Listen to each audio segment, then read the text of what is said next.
Hi, I am Christian Jun Cesar Nicola. I am here to discuss the four persons have contributions in the field of criminology. So first, let's discuss Cesar Beccaria. Cesar Beccaria was an Italian criminologist, jurist, philosopher, economist, and politician who is widely considered one of the greatest thinkers of the Age of Enlightenment. So, he was known because of his treatise on crimes and punishment. He greatly influenced criminal law. He argued that the effectiveness of criminal justice depends more on certainty of punishment than on its severity. He argues that torture shouldn't be used against an accused who is not proven guilty or official established guilty for the accused crime opposing to death penalty that moved his name remarkable to the world criminology.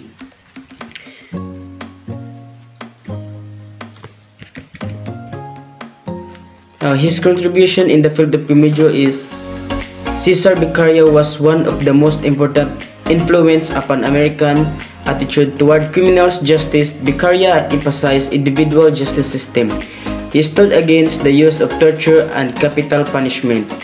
He is well remembered for his treatise on crimes and punishments 1764, which condemned torture and death penalty and was founding work in the field of penology and classical school of criminology. Beccaria is considered the father of modern criminal law and father of criminal justice. So, Cesar Beccaria is known as father of criminal justice. So next, let's discuss Cesar Lombroso. Cesar Lombroso was an Italian criminologist, penologist, physician, and founder of the Italian school of positivist criminology.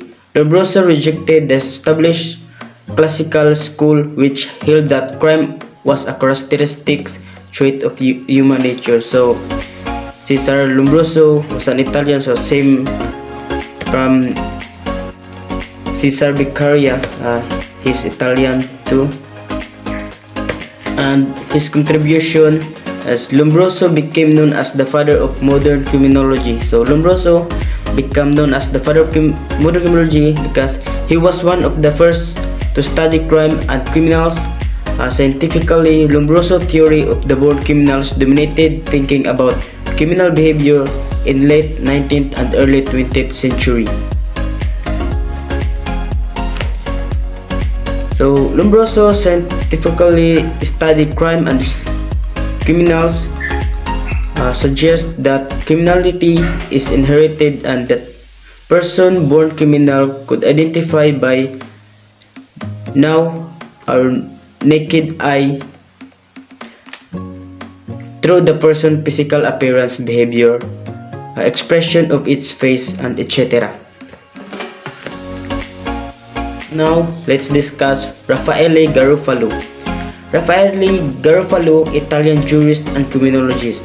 He studied at the University of Naples, where he later taught that law and criminal procedure, second only to Enrico Ferri. He is considered to be the most important follower of Cesar Lombroso. So, he considered to be the most important follower of Cesar Lombroso. His contribution was formulation of a theory of natural crime. The theory embraces crimes of two types. So he have two types of embraces crimes. Those are those of violence and those against property. His Criminology is 1885, was translated by R.W. Miller 1914.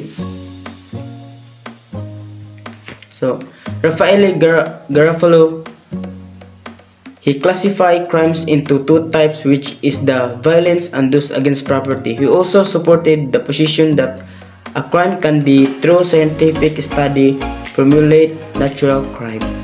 The last is Enrico Ferri.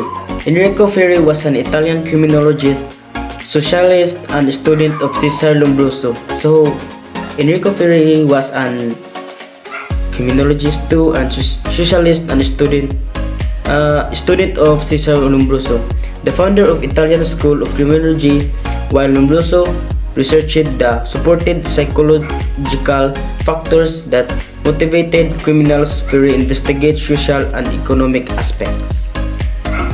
So his contribution is Enrico Ferri developed the theory of C. Lombroso that belonged to the criminal sociology school. He believed that the reason of crime is not completely determined by the individual's biological genes but the result of the combination of the sociological genes, natural condition, and social environmental.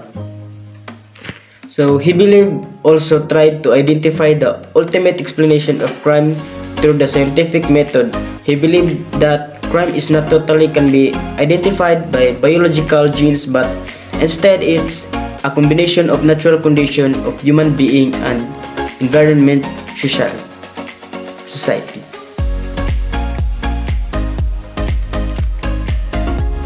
And so that's all, and thank you for listening my discussion about the 4 persons have contribution in the field of criminology, and that's all.